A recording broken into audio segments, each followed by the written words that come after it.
लंका होती रावण से रणधीरम, एक पलक में राज बिराजी जम के पड़े जंजीरम। भक्ति बिना क्या होते हैं ये भरम रहा संसारे, रति कंचन पाया नहीं रावण चलती बारे। ओह, सर्व सोने की लंका थी, किसा को बद्दी था करके भक्ति सिद्धि प्राप्त रिद्धि प्राप्त करके, और सोने की लंका जैसे हम गारा की ईंट पका के और मकान बनाते हैं, वो सोने की ईंट बना के, छोटी छोटी ईंटें होती थी पहले, और उनसे सोने ही की वो गारा बना के और महल बनवा रखे थे उसने। इतना धनी था। और आप दौरे मुश्किल से 50-20 ग्राम 20 तोले सोना होगा था। बुढ़ा बुढ़ा सेठ होगा जिस पर 20-30-40 तोले सोना हो गया। कहते वो रति नहीं लेके गए, ग्राम भी नहीं ले जा सका, तुम कहां ले जा सकोगे और के कला तोड़ दोगे 40 तोले सोने में। ये तो खाम खागा सर दर्द है। सोना तो घर में बना रखना चाहिए आपने, और ना इसको पहनना चाहिए। क्या फायदा कान में डाल लिया, कान नाक में डाल लिया, 36 पंगे कड़े बना लिए। परमात्मा ने इतना सुंदर शरीर दे रखा है, इस पर आडंबर करने की कतई जरूरत नहीं। इसे भगवान रुष्ट होता है। भगवान की भक्ति करे, चाहे किसा भी शरीर है, काला है, गोरा है, जैसा भी मालिक ने दिया है, इसमें हम परमात्मा पा सकते हैं। इस काया का गर्व ना करियो के काला के गोरा रे, और बिना भजन कुछ काम नहीं आवे, चाहे एतर छड़को चारों हो रे। तो पुण्यात्माओं, धीरे धीरे, क्योंकि हम इतने इस सामाजिक माहौल में हम इतने गहरे चले गए कि वहां से वापस आना अपनी पटरी पे हमारे लिए कठिन हो रहा है। हम दलदल में धस गए। लेकिन परमात्मा का सहारा आपको एक क्रेन का काम करेगा। अब कलयुग में इसलिए परमात्मा ने कहा था कि मैं अपने बच्चों को कलयुग में संभालूंगा, कि कलयुग में पिछले तो पुण्य आपके पास रहेंगे नहीं, प्रारब्ध में बहुत कम पुण्य आएंगे तुम्हारे हिस्से में, और दुख होंगे गणे। और जो पूजाएं तुम उस समय कलयुग में आप कर रहे होगे, जो काल के द्वारा भ्रमित, कोई देवता की, कोई भैरव की, कोई भूत की, कोई पितर की, या काल के द्वारा भेजे गए नकली संतों की, ये 10-12 संत पंथ बना रखे हैं, 15-16 पंथ हैं, और भी ये नए नए पंथ चल गए। इनमें भी आप पूजा कर रहे होगे तो भी आपको लाभ नहीं होगा, क्योंकि आपके पिछले संस्कार नहीं हैं। तो उस समय परमेश्वर ने कहा था कि तो काल ने ये कहा था कि कलयुग में इनको ऐसा कर दूंगा, ये भक्ति के योग नहीं रहेंगे। शराबी, कवाबी, स्वार्थी, निर्लज, ऐसी पिक्चरें बना दी। देखते आप देख लो पश्चिमी देशों में नगन नाच हो रहा है, सरेआम जो घूम रहे हैं जैसे पशु घूमया करे, नंगे, कोई कुर्ते के छोटे छोटे कपड़े पहनकर बहन बेटियां भी सरेआम ऐसे घूम रही है। तो ऐसी निर्लज्जता कर दी। अब ये हमारे समाज में भी घर करने लगी। पहले ओठों पर लिपस्टिक, ये नाखून पॉलिश, और उस तरह के लटक मटक, ये पाउडर चटक मटक, ये कोई बहन बेटी हमने करती नहीं देखी। ऐसी वो वैसा किया करती थी, उनको घटिया औरतें माना करते थे। और आज देख लो, जब कोई भी पीछे नहीं रही बहन बेटियां, इसी बूंदी पॉलिश लाऊंगी, पूरे नौ न लाल कर लेंगी, मुंह ऐसा बूंदा लाल, देखते बूंदा शक्ल भी ना अच्छी लगे। तो इस तरह की ड्रामाबाजी इस काल ने करवा दी, हमें निर्लज बना दिया।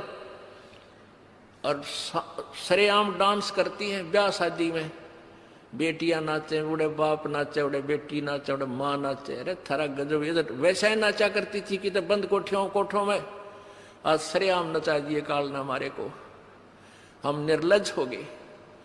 अब इस समाज को देखो, कल बताया था आपको कि इस शिक्षा का अवगुण गणा है, लाभ एक है।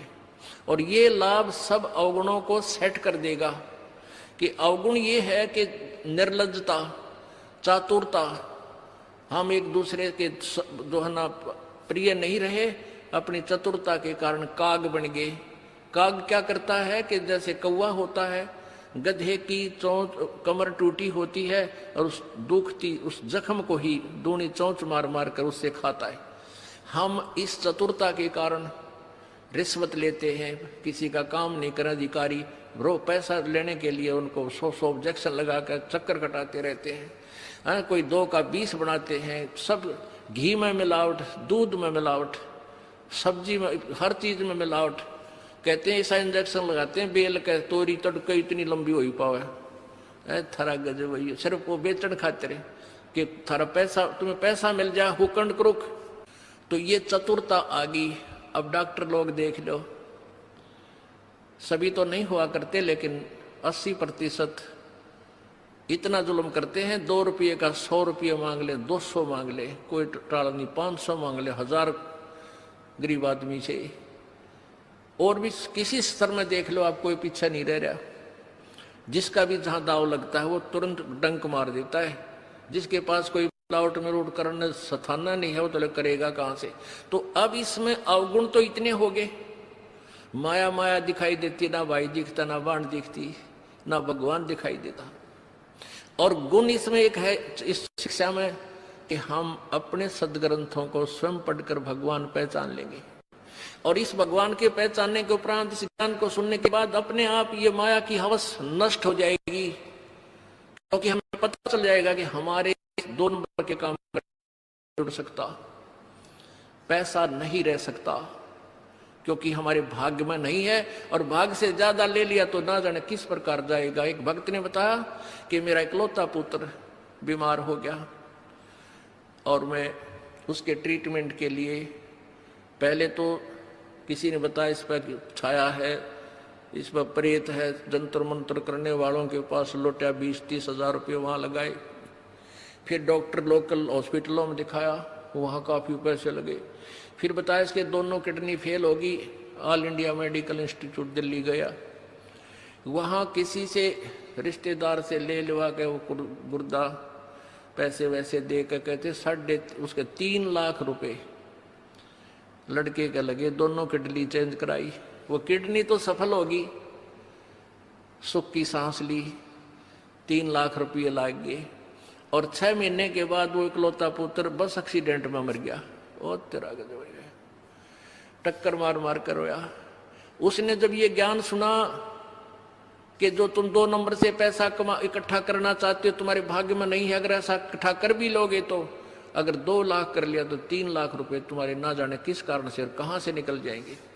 और वो पाप रह जाएंगे जो के तो, जो आपने फिर भोगने पड़ेंगे।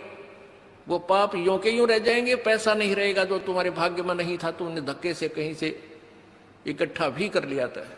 तो उसने फिर अपनी कथा बताई कि जैसे ऐसे मैं बहुत जुल्मी आदमी था। अब आपके ज्ञान से आंखें खुल गई। एक 2 रुपये की रील आया करती 20-30 साल पहले, 35 साल पहले।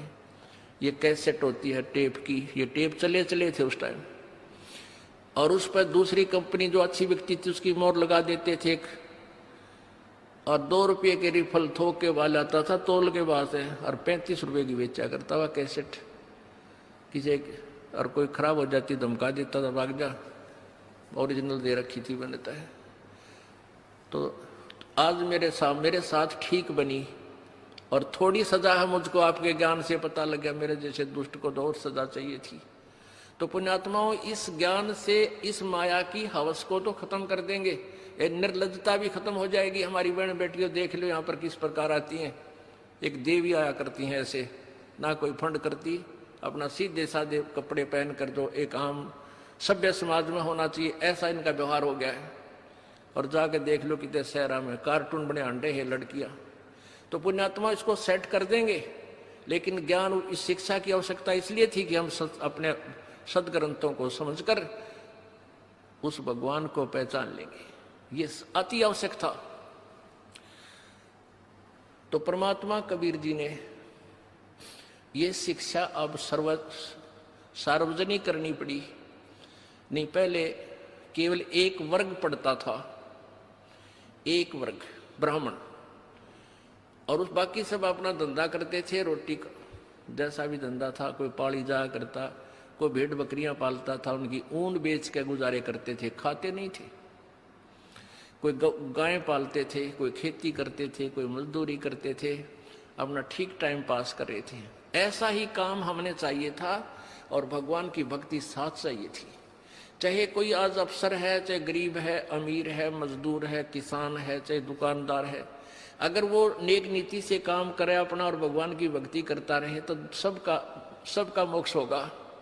बुराई छोड़नी पड़ेगी, 2 नंबर का धंधा त्यागना पड़ेगा और समर्पण भाव से प्रभु के चरणों में आपको लगना पड़ेगा। मोक्ष दूर नहीं है। अब आपका सौभाग्य है कि परमात्मा ने अब ये समय सिलेक्ट कर रखा है, पूर्व निर्धारित था कि कलयुग में जब बिचली पीढ़ी आवेगी तब इन अंशों को मैं पार करूंगा। प्रथम पीढ़ी में परमात्मा, प्रथम जो पीढ़ी थी, प्रथम चरण में आज से 600 वर्ष पहले कबीर परमेश्वर प्रकट हुए स्वयं, और उन्होंने वो लीलाएं करके दिखाई जो भगवान किया करता है। जैसी लीलाएं कबीर परमेश्वर ने की, आज हमारे वेद बताते हैं कि वो परमात्मा ऐसे आता है, छोटा सा शिशु रूप धारण करके आता है, फिर उसकी परवरिश कुंवारी गांव से होती है, वो बड़ा होकर के फिर अपना ज्ञान प्रचार करता है, उसको लोग कवि कहने लग जाते हैं, वो एक सुप्रसिद्ध कवि की उपाधि प्राप्त करता है, लेकिन वो परमात्मा होता है और वो ऊपर तीसरे धाम में रहता है, सतलोक में रहता है और वहां से चल कर आता है, गति करके आता है, अपनी प्यारी आत्माओं, श्रेष्ठ आत्माओं को मिलता है। और जो उसकी शरण में आ जाते हैं उनके सर्व रोग, हर तरह के किसी प्रकार की बीमारी है गर्भ में, शरीर में, या कोई और आपत्ति है, कर्म दंड है, उन सब को नाश करके उनको सतभक्ति देता है, सुखी करता है और सतभक्ति करवा के उनको